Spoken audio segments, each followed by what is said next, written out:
canal do YouTube do Grupo Espírita Francisco Xavier. Hoje nos reunimos mais uma vez aqui para juntos abrirmos o Evangelho segundo o Espiritismo e meditarmos sobre um pequeno texto do Evangelho.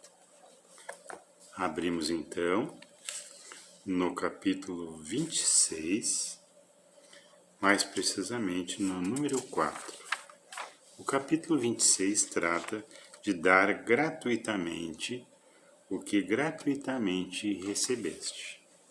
Vamos então o que diz lá no número 4. Disse também Jesus: não façais que vos paguem as vossas preces. Não façais como os escribas, que a pretexto de longas preces devoram a casa das viúvas. Isto é, abocanham fortunas. A prece é um ato de caridade, é um arroubo do coração. Cobrar alguém que se dirige a Deus por outrem é transformar-se em intermediário, assalariado. A prece, então, fica sendo uma fórmula, cujo cumprimento se proporciona a soma que custe. Ora, uma das duas, Deus ou mede, ou não mede, as suas graças pelo número de palavras. Se estas forem necessárias em grande número, por que dizê-las pouca, ou quase nenhumas? Por aqueles que não pode pagar?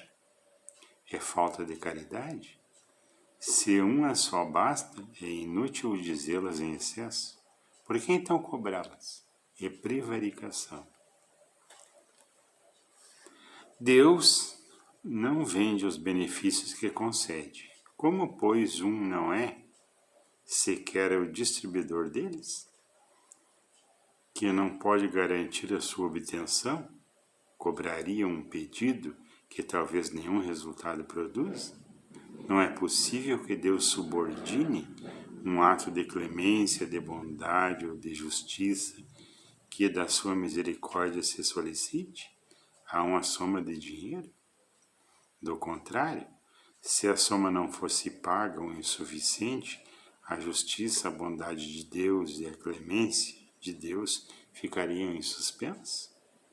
A razão, o bom senso e a lógica dizem ser impossível que Deus, em sua perfeição absoluta, delegue a criaturas imperfeitas o direito de estabelecer preço pela sua justiça. A justiça de Deus é como um sol, existe para todos, para o pobre como para o rico, pois que se considera imortal traficar com a graça de um soberano da terra. Poder-se-á ter lícito o comércio com as do soberano do universo? Paramos por aqui então, já temos um pequeno texto para meditar. É importante não que se perceba antes a palavra prevaricação. É fazer alguma coisa em benefício próprio. E cobrar pela prece era um costume, já que antigamente, na época do tabernáculo judaico, os escribas, que eram aqueles encarregados do serviço do templo, faziam. Recebiam o sacrifício, faziam as orações, as libações da cultura, e com o passar do tempo começaram a cobrar pelo seu trabalho, que era função daquela classe social fazê-lo, caracterizando hoje, nos tempos de hoje, o que seria a prevaricação. Mas partindo do pensamento principal que a prece é uma caridade que se pratica para alguém, até porque não se pode negociar graças e principalmente cobrar essa graça da misericórdia de Deus, estabelecendo preços por coisas que não estão no nosso controle e que não temos a consciência necessária para julgar o merecimento ou não merecimento da tal graça necessitada ou solicitada.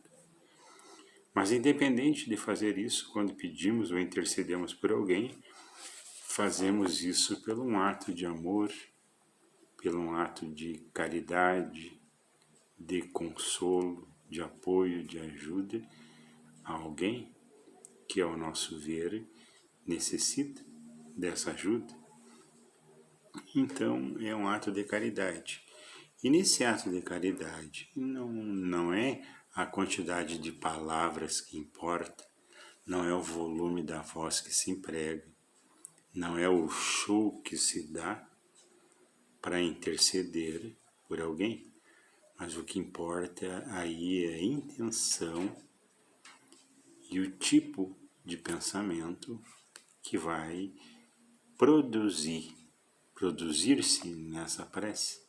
A intenção realmente é o mais importante. E quanto mais sentimento verdadeiro, quanto mais sentimento cristão, quanto mais amor houver nessa intercessão, com certeza essa prece vai seguir os caminhos normais e com certeza vai chegar no seu destino, embora não possamos garantir de maneira alguma que o efeito dessa intercessão seja de imediato, como as curas que Jesus fazia, que os discípulos fizeram. Algumas graças ou algumas solicitações ou intercessões vão chegar no tempo devido, com o merecimento adequado, e devagarinho as coisas vão acontecendo. Mas quando fizemos a prece, devido já ao costume, à cultura que cada um de nós tem, a humanidade, em sua grande maioria, faz da prece um balcão de negociações e de troca, o que é um equívoco infantil, que pedimos muito e obtemos pouco, até porque pedimos tantas coisas que, se nós formos lembrar daqui a 3 dias o que pedimos em nossas preces, não sabemos precisar com certeza o que foi. E até devido ao pedido, à quantidade de pedido, não colocamos naquele ato de orar a intenção e a energia necessária. Então, às vezes, aquela prece muito mais curta, num horário de emergência, ela tem muito mais efeito que a infinidade de outras peças que dirigimos ao alto, a Deus, a Jesus, ou os ícones da nossa crença. E com certeza não há nenhuma prece perdida. Sempre vai haver alguém intercedendo por nós na espiritualidade. O que vai acontecer é os resultados dessa prece. A necessidade que venhamos a merecer aquilo que pedimos, que venhamos a entrar em sintonia, em consonância o que pedimos com a necessidade, com o merecimento que adquirimos.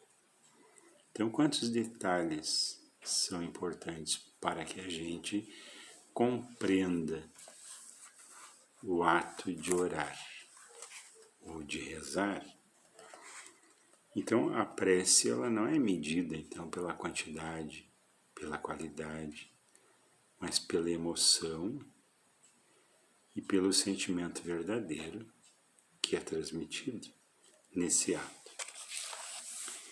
E é importante que a gente perceba que nos acostumamos a negociar. Se eu fizer isso, eu quero aquilo. E se eu pedir isso, eu quero aquilo hoje. E eu quero da forma com que eu estou pedindo, do jeitinho que eu estou imaginando. E muitas vezes o que pedimos contraria até as leis divinas. Então é importante que a prece seja cada vez mais madura, mais responsável, e à medida que vamos pedindo qualquer tipo de graça, convém que a gente não ignore também as graças que Deus nos concede todos os dias e nem percebemos. Mas que graças são essas? O brilho do sol, o clima ameno, a comida na mesa, a casa onde habitamos, as pessoas que nos amam, os benefícios que a natureza nos traz, os alimentos, o pão que chega à nossa mesa. Às vezes reclamamos tanto da vida e somos dotados de tanta graça e nem precisamos pedir. Como dizia Jesus, lembrai-vos de Salomão, que em sua grandeza, em sua sabedoria, não se vestia com a beleza dos pássaros nem das flores. Então, quanta coisa boa nos acontece e nós não tomamos nem consciência e muito menos agradecemos. E à medida em que entendemos o significado da prece, à medida em que entendemos o que ocorre à nossa volta, à medida em que compreendemos a ação do nosso egoísmo, às vezes da nossa revolta, porque muitas vezes quando não somos atendidos, nós nos revoltamos. E normalmente não se revoltamos contra a nossa dificuldade, nem contra as consequências da nossa escolha, mas nos voltamos contra Deus e colocamos Deus no paredão. Ele é culpado das consequências, como se pudéssemos entender que Deus escolhe por nós. Mas existem as leis divinas, como o livre-arbítrio, onde cada um de nós escolhe o que fazer, o que sentir, como agir e permitir a influência na nossa mente, no nosso pensamento, de espíritos vivos e desencarnados, e agimos motivados, movimentados pela ação da nossa própria vontade. E às vezes sabemos, ou colocamos um véu na realidade dos nossos atos e nos tornamos doutores em escolher culpados por tudo aquilo que acontece de errado, de equivocado nas nossas vidas. E isso parece ter se tornado um hábito da humanidade atual, inclusive nas dificuldades pelas quais passamos. Às vezes nos arriscamos, saímos às ruas num dia de liberação controlada e já saímos sem máscaras. Já nos arriscamos, já colocamos a nossa vida em risco e de nosso irmão. E às vezes, se algo der errado, se der errado nos outros, tudo bem. E nos permitimos acreditar, inclusive, que a situação atual em que vivemos, com os problemas que temos, não é real.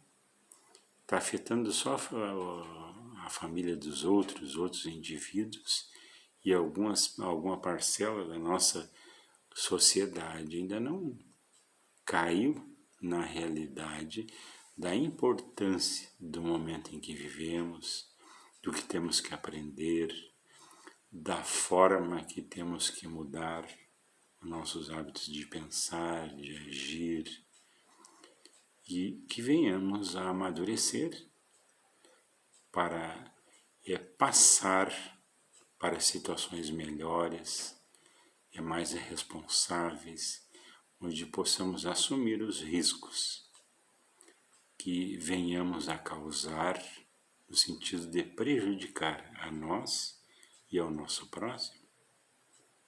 E devagarinho vamos aprendendo então que temos que agir com amor e assumir a nossa responsabilidade para conosco e para com Deus.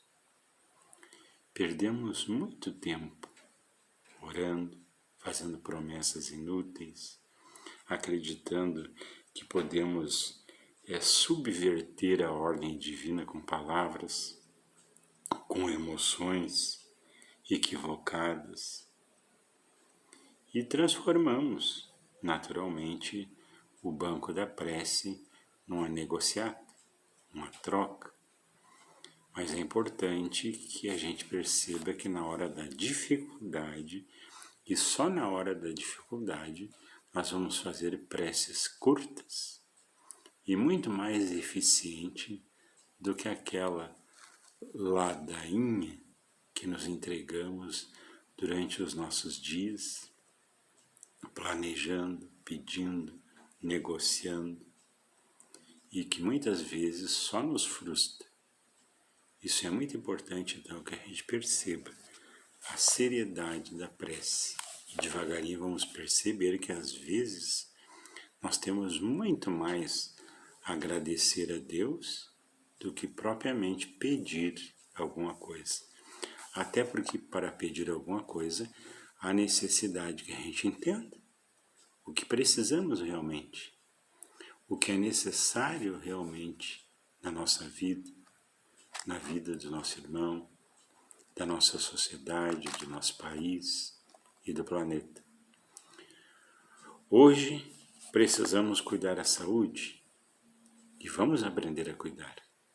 E faremos a nossa prece através da renovação dos nossos hábitos, dos nossos atos, e vamos crescer, com certeza. Mas a necessidade que mais amanhã seremos convidados, se não entendermos, a necessidade de mudar mais e de mudar mais, de crescer mais e de evoluir ainda mais. É importante, então, essa consciência. Nós temos uma dificuldade muito grande em mudar os nossos hábitos, a nossa forma de perceber o outro, de nos perceber, e vamos cristalizando as nossas ações dia após dia, e a partir dessa cristalização passamos a julgar, classificar e escolher. Então as dificuldades fazem com que essa cristalização se rompa e a gente se perceba indefeso em várias situações.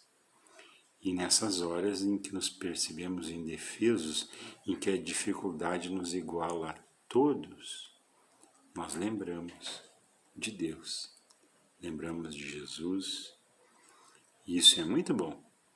Inclusive, aquelas pessoas que não tenham a religiosidade, que não estão habituadas a uma vivência numa religião qualquer, ou até pregam aos quatro cantos o seu ceticismo, elas se lembram e dizem: eu sou ateu, graças a Deus.